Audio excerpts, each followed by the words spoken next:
Hello and have an amazing morning to all.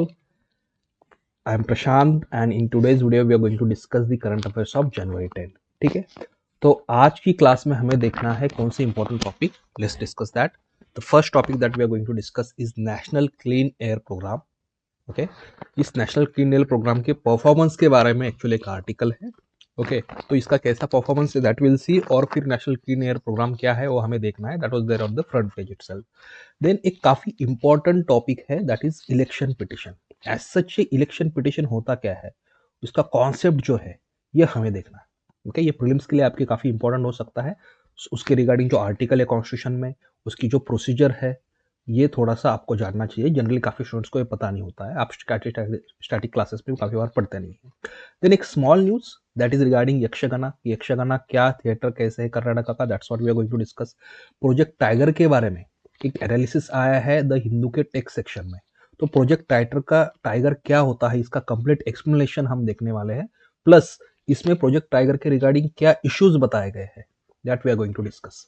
Okay, then we are also going to discuss regarding the International court of Justice, क्योंकि South Africa has sort of filed a case in the International Court of Justice against the Israel, okay, accusing Israel of genocide in the Gaza Strip. Okay, तो उसके context में international court of justice के बारे में हमें देखना है. और कुछ अदर आर्टिकल्स मैंने फिर भी नोट्स में रखा है, अगर आपको पढ़ना है तो you can as an assignment आप उस आर्टिकल्स को भी पढ़ सकते हैं. Okay, now let's start with the first news of today, that is majority of Indian cities far from clean air target says the study. तो क्या स्टडी है देखिएगा. India had launched in 2019 a program that is called as the National Clean Air Program. National Clean Air Programme का main aim ये था कि जो particulate matter है, ओके, दोनों 2.5 और PM10, ये पार्टिकुलेट मैटर जो है इनका वजह से जो पॉल्यूशन होता है इसको रिड्यूस करना है. पार्टिकुलेट मैटर की जो अमाउंट है एयर में that is to be reduced. Okay, और कितना रिड्यूस करना था, इसका टारगेट एक्चुअली है, initially they had some different target but later the target was revised that it should be increase by 40% by 2026. तो जितने भी 2019 में पार्टिकुलेट मैटर था कुछ इंपॉर्टेंट सिटीज में, उसको रिड्यूस करना है बाय 2026 बाय 40%. ओके, और कितने सिटीज में ये टारगेट था नेशनल क्लीन एयर प्रोग्राम का, that is in 131 cities. Okay, हालांकि इसके बारे में स्टडी आया है और स्टडी ये कहता है कि still of course it is 2024 now, लेकिन फिर भी अगर देखा जाए तो टारगेट जितने कंप्लीट होने चाहिए थे उतना नहीं हो पाया. फॉर एग्जांपल दिल्ली जो सबसे ज्यादा न्यूज में होता है because of the pollution, here the particulate matter 2.5, okay, इसका रिडक्शन ओनली 5.9% हुआ है अभी तक. 5.9% से एक्चुअली क्या है रिडक्शन हुआ है अभी तक. Okay, with respect to the 2017 level, actually जो भी उनका नेक्स्ट लेवल था उससे कम है. नवी मुंबई, ओके, यहाँ भी वही देखा जाए तो पार्टिकुलेट मैटर में इनफैक्ट 46% इसमें राइज हुआ है. ओके, तो जो बड़ी सिटीज में उसका जितना अभी तक इफेक्ट होना चाहिए था उतना नहीं हुआ है. हाँ, आपको there are certain cities, for example Varanasi है, यहाँ PM 2.5 की पोजीशन काफी इंप्रूव हुआ है, मतलब रिडक्शन उसमें जो है ऑलमोस्ट 72% हुआ है वाराणसी में. Okay, fine. और PM10 में एक्चुअली रिडक्शन 69% हुआ है, तो that has shown a good result. Okay, fine. So that is something we should understand over here. अब देखिएगा नेशनल क्लीन एयर प्रोग्राम है क्या. Okay, National Clean Air Program was launched by Ministry of Environment, Forest and Climate Change. Okay, 2019 में launch हुआ था. What was the main aim of this clean air program? आपको air को clean करना है, but कौन से pollutant in the air, that is PM particulate matter 2.5 and particulate matter 10. Okay, particulate matter 2.5 मतलब क्या होता है कि ये काफी फाइन पार्टिकल्स होते हैं इन एयर जिनकी डायमीटर 2.5 माइक्रोमीटर या उससे कम होती है. द डायमीटर ऑफ 2.5 माइक्रोमीटर और लेस जो होती है ऐसे fine particles. Okay, and PM10 जो होते हैं ये डायमीटर ऑफ 10 माइक्रोमीटर या उससे कम होता है. ओके, तो इसका कॉन्सेंट्रेशन जो है एयर में कम होना, ये मेन एम था नेशनल क्लीन एयर प्रोग्राम का. Why? Because it causes many respiratory diseases. Okay, तो ये नेशनल क्लीन एयर प्रोग्राम का target actually 132 non attainment cities थी. नॉन अटेनमेंट सिटीज मतलब कौन सी, ऐसे सिटीज जो national ambient air quality standard जो है, ओके, ये स्टैंडर्ड्स को कंप्लीटली अधेयर नहीं कर पाई थी. National quality ambient air quality standards है हमारे कुछ, उस स्टैंडर्ड के हिसाब से अगर वहां एयर क्वालिटी नहीं है तो ऐसी सिटीज को आइडेंटिफाई किया गया as a non attainment city. Okay, और किसने अटेनमेंट किया, इसको आइडेंटिफाई किया, that is Central Pollution Control Board. और फिर यहाँ ये जाके प्रोग्राम जो है लॉन्च हुआ, that is National Clean Air Programme. So again try to understand, it is launched in the non-attainment cities. Non-attainment cities are identified by the Central Pollution Control Board. Basis उसका ये है कि those cities who are not or who have fallen short of the national ambient air quality standards. 5 year तक continuous जो national ambient air quality standard से अगर वो नहीं अडेयर कर पाती है या उससे भी खराब वहाँ पोल्यूशन है, तो उस लेवल पे फिर ये नॉन अटेनमेंट सिटी उनको कहा जाएगा और वहाँ नेशनल क्लीन एयर प्रोग्राम जो है ये होगा. ओके तो इस नेशनल क्लीन एयर प्रोग्राम का scenario let's try to understand कि इस अब नेशनल क्लीन एयर प्रोग्राम में क्या कहा गया है कि कोई भी सिटी में पीएम 2.5 की लेवल जो है ये परमिसेबल 40 माइक्रोग्राम पर क्यूबिक मीटर है और पीएम 10 की है 60 माइक्रोग्राम्स पर क्यूबिक मीटर. ये काफी इंपॉर्टेंट है. ओके किसी भी सिटी में एक्चुअली इनकी जो लेवल है, this is the level actually PM 10 and PM actually 2.5 and PM 10 ये उनकी एक्चुअली लेवल है. Okay fine. और if you see this particular thing, ये परमिसेबल लेवल की इस लेवल पे होना चाहिए कहीं ना कहीं. ओके लेकिन फिर इस लेवल पे काफी सारे सिटीज का नहीं है पीएम 10 और ये या उस लेवल से नीचे नहीं है, तो of course that's why this programme is there. और ये प्रोग्राम कहता है कि फिर बाय 2026, शुरुआत में टारगेट जो था ये 2024 का था, लेकिन अब 2026 तक 40% हमें रिडक्शन करना है ओवरऑल सिटीज में. That's what this particular programme is saying. Okay current status आप देखना. ओके पीएम 2.5 का लेवल मैंने आपको क्या कहा था, दैट इज 40 माइक्रोग्राम्स पर क्यूबिक मीटर. ये एक्सेप्टेबल लेवल है. बट आप दिल्ली में देखना 2019 में कितना है, 20 में 95 माइक्रोग्राम पर क्यूबिक मीटर, 2023 में 102 माइक्रोग्राम पर cubic metre. Throughout the year you can see this. Patna में भी ऑलमोस्ट सेम पोजीशन है, 40 के ऊपर है, ऑलमोस्ट डबल है उससे. फरीदाबाद में भी सेम थिंग है, नोएडा में भी अगर देखना तो सेम थिंग है almost. So through out the year almost double उससे एक्चुअली पीएम 2.5 का कंसंट्रेशन है. Okay fine. So that is an important aspect over here. चलो अब हम थोड़े से आगे बढ़ते हैं and let's see the next news. और उस न्यूज से ज्यादा इंपॉर्टेंट है ना हमें कॉन्सेप्ट देखना है इस न्यूज के थ्रू कि इलेक्शन पिटिशन क्या होता है. सर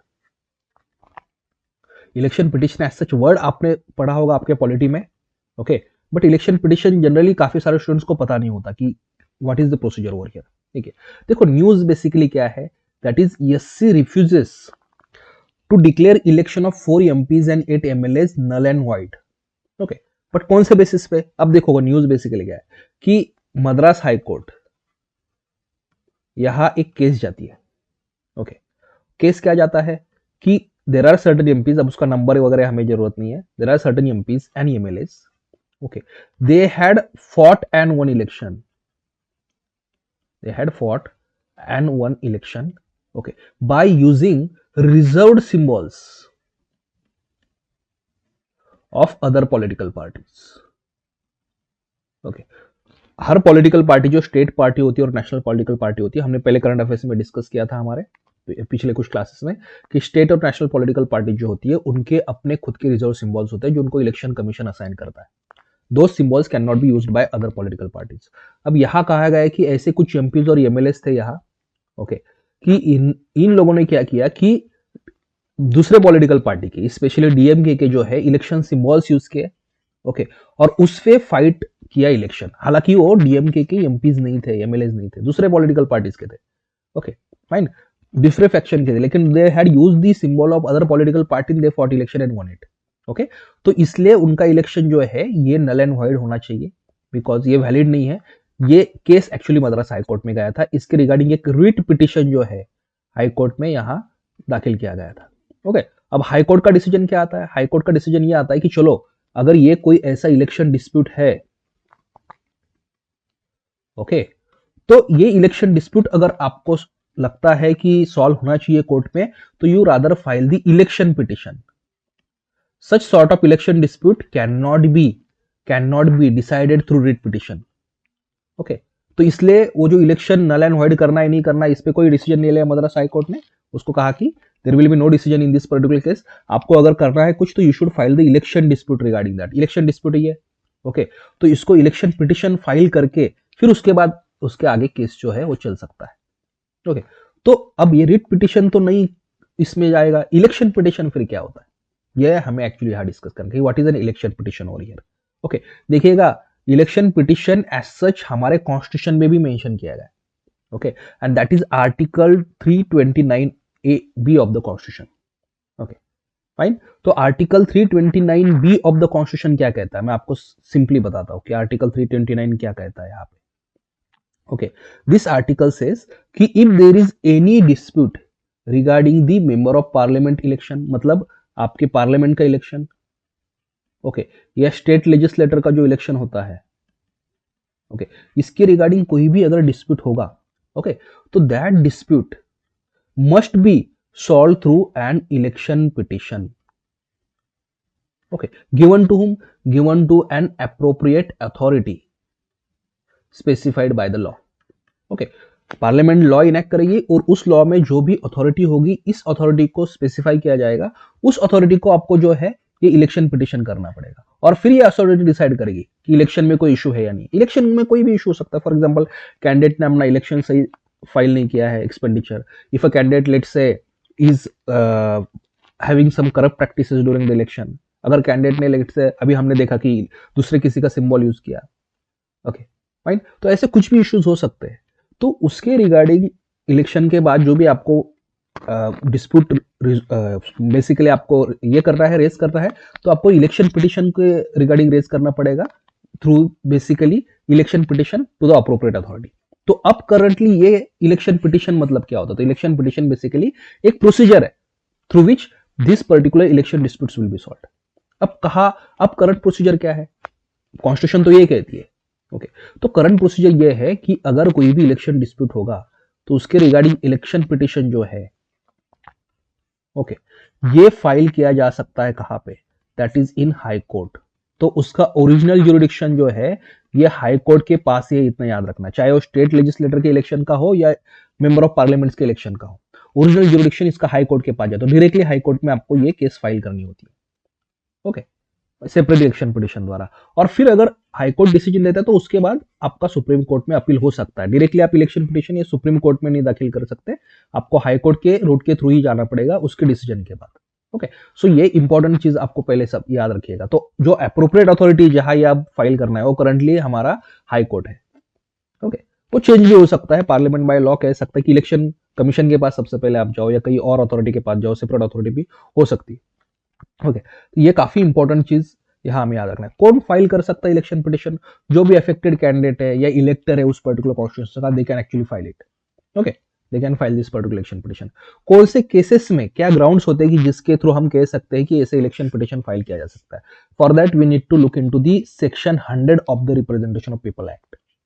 इसका सेक्शन 100 है, ये कुछ ऐसी प्रैक्टिसेस बताती है कि जिसके अंडर कोई भी कैंडिडेट का इलेक्शन ये नल एंड वॉइड किया जा सकता है, मतलब उस केस में ये ऐसी केस फाइल की जा सकती है। ओके, कौन से, for example the candidate on the day of election was actually not qualified for the election, but उसने झूठे कुछ चीजें बता दी कि वो क्वालिफाइड इलेक्शन के लिए। कोई करप्ट प्रैक्टिसेस अगर वो कैंडिडेट करता है, करप्ट प्रैक्टिसेस मतलब काफी सारी प्रैक्टिसेस आती है उसमें, कुछ मैं आपको बताता हूं। There are many such corrupt practices under the representation of people act. For example giving bribes, okay fine, कि कैंडिडेट क्या है, किस तरीके की गिफ्ट ब्राइब्स ये सारे वोटर्स को देता है, वो तो हमारे इलेक्शंस में काफी सारा चलता है, लेकिन वो भी एक कहीं ना कहीं करप्ट प्रैक्टिसेस के अंडर।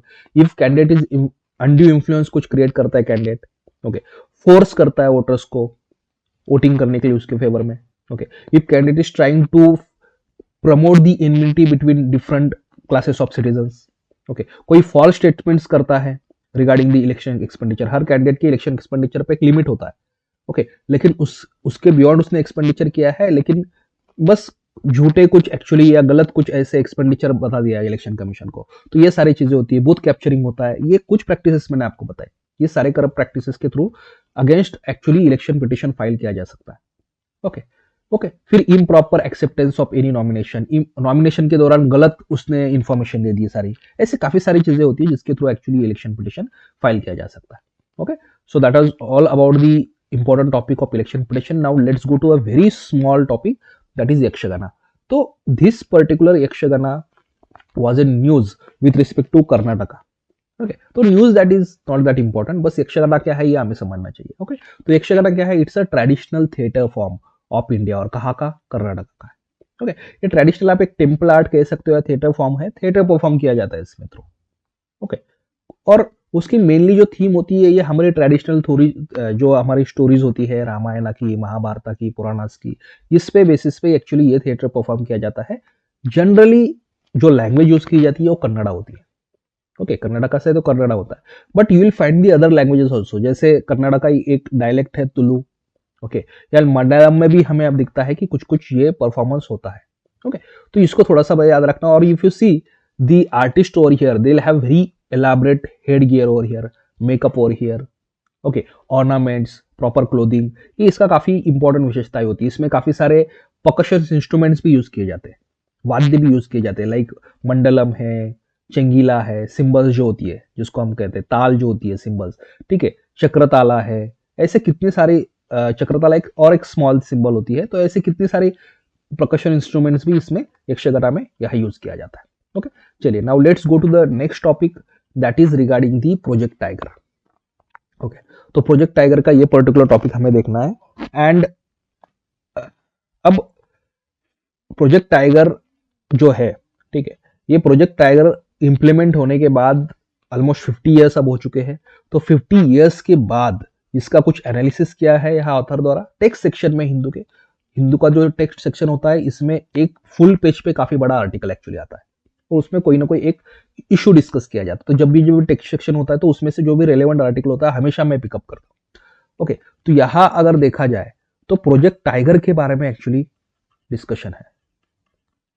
ओके, और प्रोजेक्ट टाइगर में कुछ इश्यूज क्या है that is actually discussed over here. Okay, fine. तो ये सब कुछ समझने के लिए डायरेक्टली आप अगर आर्टिकल पढ़ोगे तो शायद आपको समझना में डिफिकल्ट हो जाएगा। ओके, तो इस आर्टिकल को हम स्टेप वाइज समझते हैं। सबसे पहले तो मैं आपको बताऊंगा कि प्रोजेक्ट टाइगर है क्या, कुछ इसकी important static information I will tell you कि कहा हमारा सबसे पहले टाइगर रिजर्व एस्टैब्लिश हुआ था, ये सारी चीजें, ताकि वो प्रीलिम्स के लिए रिगार्डिंग आपको होता है। ओके, फिर हमें कुछ ऐसे क्रिटिकल टाइगर हैबिटेट क्या होता है, okay, critical wildlife habitat क्या होता है, ये हमें डिस्कस करना है। और ये डिस्कस करने के बाद then we will discuss the issues over here. सबसे पहले ये चीजें नहीं समझ में आएगी तो फिर ये आर्टिकल आपको समझ में नहीं आएगा। हालांकि इस आर्टिकल में भी ये काफी सारा प्रोजेक्ट टाइगर इसका स्टैटिक टॉपिक दिया हुआ है। Okay, but will try to understand those things जो प्रीलिम्स के लिए भी काफी इंपॉर्टेंट है आपके, and then will discuss the issues over here. देखो, Project Tiger was launched in 1973। Okay, तो ये ऑलमोस्ट 50 ईयर्स अब उसको हो चुके हैं। ओके, और ये सेंट्रली स्पॉन्सर्ड स्कीम है हमारी गवर्नमेंट की।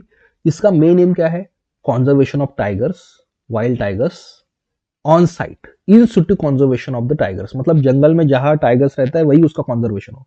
We don't have to take them to zoo और समवेयर एल्स। Okay, right. तो इसके अंडर फिर क्या होता है, टाइगर रिजर्व जो है ये डिक्लेयर किए जाते हैं। इसको जो इंप्लीमेंट करता है प्रोजेक्ट टाइगर को, इसके लिए अथॉरिटी होती है हमारे पास नेशनल टाइगर कंजर्वेशन अथॉरिटी। अभी नेशनल टाइगर कंजर्वेशन अथॉरिटी एक स्टैट्यूटरी बॉडी है which is established under the wild life Protection Amendment Act 2006। Okay, so हमारा WPA एक्ट है, उसको अमेंडमेंट करके National tiger conservation Authority establish की गई है और ये प्रोजेक्ट टाइगर इंप्लीमेंट करती है। ओके, और फिर इसके अंडर क्या है कि कुछ area as a protected area for tigers जो होता है ये डिक्लेयर किया जाता है। कोई भी, फॉर एग्जांपल कोई नेशनल पार्क का कुछ एरिया है, वाइल्ड लाइफ सेंचुरी का कुछ एरिया है, या बाकी कुछ एरिया होगा जहां टाइगर्स का पॉपुलेशन है, टाइगर कंजर्वेशन के रिगार्डिंग इंपॉर्टेंट है, तो उसको टाइगर रिजर्व जो है एज ए डिक्लेयर किया जाता है। तो अब declaration of tiger reserve again कौन करता है, that is national tiger conservation authority. Okay, how this happens, कौन प्रपोजल देता है इसका, देखिए स्टेट जो है they can send this proposal for the national, ये याद रखना काफी इंपॉर्टेंट है प्रीलिम्स के लिए, कि state can send the proposal of declaration of a particular area as a tiger reserve to the NTCA, national tiger conservation authority. Okay, या कभी कभी ऐसा भी होता है कि सेंट्रल गवर्नमेंट, ओके, ये नेशनल टाइगर कंजर्वेशन अथॉरिटी के थ्रू स्टेट्स को एडवाइस करता है, या एडवाइस होता है बस कि आप कोई पर्टिकुलर एरिया जो है यहाँ आप जो है इसको टाइगर रिजर्व डिक्लेयर कीजिएगा। तो स्टेट जनरली भेजते हैं, लेकिन सेंट्रल गवर्नमेंट भी कभी कभी एडवाइस दे सकता है नेशनल टाइगर कंजर्वेशन अथॉरिटी को। टाइगर कंजर्वेशन अथॉरिटी एडवाइस करेगी स्टेट्स को कि नहीं, इसको आप टाइगर रिजर्व जो है यहाँ डिक्लेयर कीजिएगा। ओके, तो इस तरीके से किया जाता है। अब यहाँ क्या होता है कि टाइगर रिजर्व में आप कह सकते हो कोर बफर स्ट्रेटेजी यूज की जाती है। ओके, मतलब अगर ये टोटल टाइगर रिजर्व है तो उसका कुछ एरिया जो है कोर एरिया डिक्लेयर किया जाएगा, जिसको क्रिटिकल टाइगर हैबिटेट भी कहा जाता है। Will discuss that. ओके क्यों? क्योंकि ये एरिया सबसे इंपॉर्टेंट होता है इस टाइगर रिजर्व में। ओवरऑल अगर टाइगर रिजर्व है तो ये एरिया सबसे इंपॉर्टेंट होता है टाइगर के कॉन्जर्वेशन के लिए। यहाँ आपको सबसे ज्यादा ये कोर एरिया होता है, उसमें उसमें टाइगर का हैबिटेट सबसे इंपॉर्टेंट इसमें होता है। ओके और फिर इसके अराउंड होता है buffer area, buffer zone. Okay तो कोर एरिया पे ये क्रिटिकल टाइगर हैबिटेट पे क्या चीजें होती है will discuss of course. Okay और कैसे डिक्लेयर होता है विल डिस्कस दैट आल्सो। और उसके अगेंस्ट जो है बफर एरिया जो होता है। ओके तो ये कोर बफर स्ट्रेटेजी जो है यहाँ कहीं ना कहीं इसके अंडर यूज की जाती है, that we should understand over here. Okay अब करंटली अगर देखा जाए इंडिया में तो around 54 tiger reserves are there. Okay सबसे पहला जो टाइगर रिजर्व इंडिया में एस्टैब्लिश हुआ था that was Bandipur tiger reserve in Karnataka. Okay fine. तो ये कुछ इंपॉर्टेंट इंफॉर्मेशन है कि सबसे पहले टाइगर रिजर्व कौन सा इंडिया में एस्टैब्लिश हुआ, that is Bandipur tiger reserve. Okay largest tiger reserve अगर कोई इंडिया का होगा that is Nagarjuna Srisailam tiger reserve in Andhra Pradesh. Smallest है Bor tiger reserve of Maharashtra. Okay और सबसे ज्यादा number of tiger reserves India में है वो है मध्य प्रदेश में, which has maximum number of tiger reserves हो रही है। ओके अब कुछ कॉन्सेप्ट समझ लेना। ओके एक होता है क्रिटिकल टाइगर हैबिटेट, जो मैंने आपको काफी 2-3 बार पहले बताया क्रिटिकल टाइगर हैबिटेट। तो ये क्या होता है? टाइगर रिजर्व का ही ऐसा कोर एरिया होता है, कुछ ऐसा जिसको क्रिटिकल टाइगर हैबिटेट डिक्लेयर किया जाता है under what, under the wild life protection act. Okay तो कुछ based on certain scientific evidences, scientific evidence मतलब प्रॉपर सर्वे किया जाता है कि कौन सा इस एरिया में टाइगर रिजर्व में सबसे इंपॉर्टेंट एरिया है एक्चुअली टाइगर कंजर्वेशन के लिए, जहां टाइगर्स की संख्या ज्यादा होती है या कुछ घने जंगल्स वगैरह होते हैं उनके हैबिटेट के लिए। तो कौन सा सबसे इंपॉर्टेंट एरिया है टाइगर रिजर्व के अंडर, उस एरिया को क्रिटिकल टाइगर हैबिटेट जो है ये डिक्लेयर किया जाता है। ओके और जनरली देखिएगा अब डिक्लेयर किया गया इस क्रिटिकल टाइगर हैबिटेट को, तो मेन एम यही होता है कि यहां मिनिमम ह्यूमन डिस्टर्बेंस हो, मिनिमम जो है डिस्टर्बेंस इस पर्टिकुलर एरिया में हो। Okay fine. तो अब ये इश्यू होता है कि वहां काफी सारे फॉरेस्ट ड्वेलिंग ट्राइब्स भी होती है। ओके तो जनरली गाइडलाइंस ये कहती है कि without affecting the rights of scheduled tribes there. Okay fine उनके भी जो राइट्स, लैंड राइट्स होते हैं, प्रोडक्ट्स राइट्स होते हैं, ये भी होना चाहिए, बट देन इस क्रिटिकल टाइगर हैबिटेट में फिर भी लेकिन नहीं तो मिनिमम इंटरफेरेंस होना चाहिए। Okay but while doing that आप उन पर्टिकुलर शेड्यूल्ड ट्राइब्स का भी कहीं ना कहीं ध्यान रखिएगा, नहीं तो कभी कभार क्या होता है कि उनको वहां से एक्सपेल किया जाएगा फिर रिलोकेट किया जाएगा। तो ये ना हो या होना हो भी तो फिर उस केस में उनको कॉम्पेंसेशन मिले। All this things are given over here. Okay तो क्रिटिकल टाइगर हैबिटेट भी नोटिफिकेशन इसका स्टेट गवर्नमेंट निकालता है। Okay right so that's a very important thing that national tiger conservation authority tiger reserve को declare कर सकती है, जिसके through state government will send the proposal, लेकिन critical tiger habitat directly state government वहां declare कर सकता है। तो ये हुआ क्रिटिकल टाइगर हैबिटेट। ओके अब यहां देखना मैं आपको और एक कॉन्सेप्ट बताता हूं, कंफ्यूजन ना हो इसलिए। Okay that is called as a critical wildlife habitat. एक होता है क्रिटिकल टाइगर हैबिटेट, ये जनरली डिक्लेयर किया जाता है टाइगर रिजर्व में specifically for conservation of tiger, and there is something called as a critical wildlife habitat also. Okay और ये जनरली डिक्लेयर किया जाता है for overall conservation of habitat. Multiple species होती है ना, एक स्पेस तो नहीं होती जंगल में, तो ओवरऑल मल्टीपल स्पेसीज जो जंगल में होती है या फॉरेस्ट एरिया में होती है, इसके रिगार्डिंग ये क्रिटिकल वाइल्ड लाइफ हैबिटेट होता है। नाम में सब कुछ है, यहाँ टाइगर है मतलब टाइगर के लिए स्पेसिफिक है। ओके तो इसका मतलब ये नहीं कि बाकी एनिमल्स को वहां कंजर्व नहीं किया जाएगा, किया जाएगा। क्रिटिकल वाइल्ड लाइफ हैबिटेट में टाइगर बस एक स्पेसीज होगी, उसमें बाकी भी सारे स्पेसीज को ओवरऑल जो फॉरेस्ट में होते हैं उसके कंजर्वेशन के लिए ये डिक्लेयर किया जाता है। तो क्रिटिकल वाइल्ड लाइफ हैबिटेट का होता है कोई भी नेशनल पार्क हो, वाइल्ड लाइफ सेंचुरी हो, इसका कुछ ऐसा इंपॉर्टेंट एरिया जो है इसको क्रिटिकल वाइल्ड लाइफ हैबिटेट जो है डिक्लेयर किया जाएगा। तो दोनों में ये डिफरेंस फर्स्ट हमें समझ में आ रहा है। ओके सेकंड है कि देखिएगा this is declared under the wild life protection act. Okay but critical wildlife habitat जो है that is declared under the forest right act. तो फॉरेस्ट ड्वेलिंग कम्युनिटी जो होती है, ट्राइबल कम्युनिटी जो उनका जो उनके रिगार्डिंग जो फॉरेस्ट राइट एक्ट है, इस एक्ट के अंडर इसको डिक्लेयर किया गया है, इसको वाइल्ड लाइफ प्रोटेक्शन एक्ट के अंडर डिक्लेयर किया गया है। ओके तीसरा चीज है कि whenever critical wildlife habitat is declared, okay critical wildlife habitat जब डिक्लेयर किया जाता है तो उस वक्त ग्राम सभा की कंसेंट ये नेसेसरी होती है। ओके डायरेक्टली स्टेट गवर्नमेंट इसको ऐसे डिक्लेयर नहीं कर सकता जैसे टाइगर क्रिटिकल टाइगर हैबिटेट को डिक्लेयर किया जाता है। यहाँ ग्राम सभा, लोकल कम्युनिटी, बाकी लोकल जो भी स्टेक होल्डर्स हो गए, इनका कंसेंट चाहिए, then only you can actually declare this particular thing. Okay तो ये दोनों चीजें अलग अलग है, ट्राई टू अंडरस्टैंड। हालांकि दोनों का पर्पज एक ही है कहीं ना कहीं। ओके, बस क्रिटिकल वाइल्ड लाइफ हैबिटेट का थोड़ा वाइडर पर्पज है। ओके, लॉज उसके रिगार्डिंग अलग गवर्न करते हैं, और कैसे प्रोसीजर है कम्युनिटी की, लोकल कम्युनिटी का ज्यादा यहाँ परमिशन लेना होता है, यहाँ कहीं ना कहीं क्रिटिकल वाइल्ड लाइफ हैबिटेट में। ओके, चलो ये सारे बेसिक्स हमें समझ में आ गए, which are very important for you in prelims exam. Please remember this thing. Environment काफी इंपॉर्टेंट पार्ट होता है, और उसमें इस डेप्थ में समझना चीजें काफी इंपॉर्टेंट होती है। Now let's see what are the issues, okay, that are there with the project tiger, which are given in this particular article. Article में आपको से कुछ स्टैटिक पार्ट भी दिया था, कुछ इश्यूज भी दिए। तो आर्टिकल बेसिकली कहता क्या है कि ये कहता है कि देखो, क्रिटिकल टाइगर हैबिटेट आप डिक्लेयर करते हैं, ओके, और ये हैबिटेट डिक्लेयर करने के कुछ क्राइटेरियाज है। कैसे? For example, it should be based on the scientific and objective criteria. ये टाइगर हैबिटेट डिक्लेयर करना है तो प्रॉपर सर्वे होना चाहिए कि जरूरत है या नहीं इसको करने की। ओके, फिर टाइगर कंजर्वेशन प्लान में जो लोकल कम्युनिटी है, इसके एग्रीकल्चर, लाइवलीहुड, डेवलपमेंट, इन सारी चीजों का ध्यान रखना चाहिए। Okay, similar way buffer area में जो है ह्यूमन एनिमल को एग्जिस्टेंस हो पाए, इसलिए प्रॉपर सारी चीजों का ख्याल रखना चाहिए। Okay, but the problem is that कि ये सारी जो रिक्वायरमेंट्स है साइंटिफिक एविडेंसेस का, ऑब्जेक्टिव क्राइटेरिया का, ये सारी चीजें जो है, these are never taken care of. Okay, local community की जो कंसेंट आपने लेना चाहिए, कहीं ना कहीं उनका कंसल्ट करना चाहिए, ये बिल्कुल नहीं किया जाता है। ना ही लोकल कम्युनिटी कंसल्ट किया जाता है, नहीं ये सारे साइंटिफिक एविडेंसेस, लाइवलीहुड कंसर्न देखा जाता है, और डायरेक्टली टाइगर हैबिटेट को डिक्लेयर किया जाता है। That is one thing over here. Second ये है रीलोकेशन एंड रिहेबिलिटेशन। अब काफी बार क्या होता है कि ये जो क्रिटिकल एरिया जो होता है, यहां से कम्युनिटीज को डिस्प्लेस किया जाता है, रिलोकेट किया जाता है, ताकि वहां मिनिमम डिस्टर्बेंस हो। Okay, fine. लेकिन इसके regarding also there are certain guidelines that must be followed, जो फॉलो नहीं होती है। फॉर एग्जाम्पल, ओके, फाइन, कि वाइल्ड लाइफ प्रोटेक्शन एक्ट कहीं ना कहीं क्या कहता है कि ये रीलोकेशन जो होगा कम्युनिटीज का, जो कोर एरिया से अगर उनको बाहर कहीं रखना है, तो उस केस में okay, proper agreed terms and conditions में होना चाहिए। Okay, fine. आपको कंसेंट लेनी ही पड़ेगी अफेक्टेड कम्युनिटीज की। टेक देयर कंसेंट कि whether they are ready to relocate from that particular area to some other area of the forest, you will have to take consent. Consent proper terms and conditions पे होना चाहिए, तो उनको proper compensation आपने देना चाहिए। Why? Because they are losing their land in that critical tiger habitat at other places. Okay, फिर land की उनको वैल्यू मिलना चाहिए, एज वेल एज लैंड पे उनका बाकी का अगर कुछ असेट्स थे, फॉर एग्जांपल ट्रीज थे, प्लांट्स थे, वो उनको मिलना चाहिए।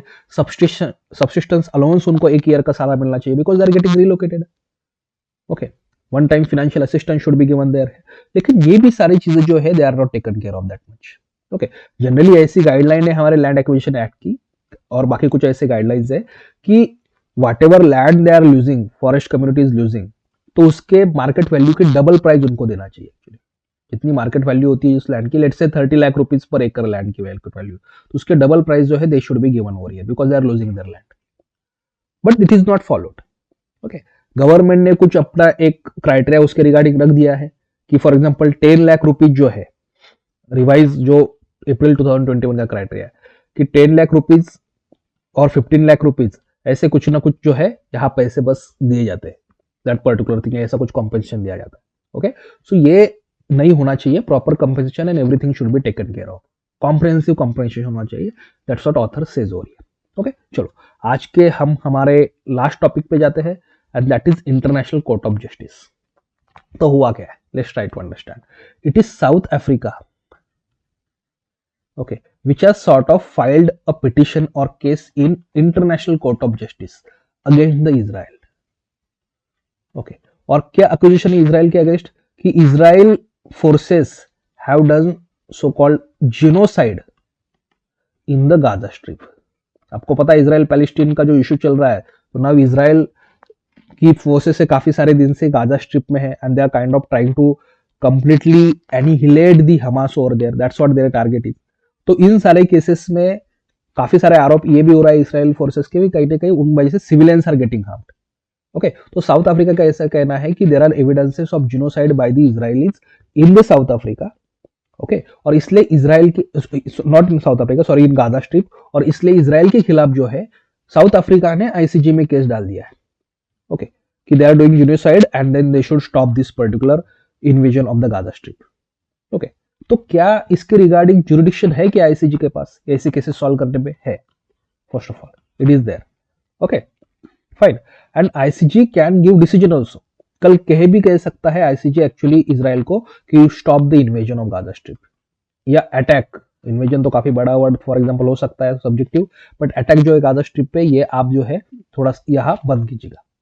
ओके ऐसा डिसीजन भी वो दे सकता है, बट प्रॉब्लम, और ये लीगली अगर देखा जाए तो आईसीजे के decisions are binding on the countries. Okay तो ये थोड़ा सा और एक प्रीलिम्स के लिए इंपॉर्टेंट है कि आईसीजे जो भी डिसीजन लेता है वो कहीं ना कहीं कंट्री से बाइंडिंग होता है, और इस केस में तो डिसीजन वो ले भी सकता है क्योंकि both Israel and South Africa have signed something called as genocide convention.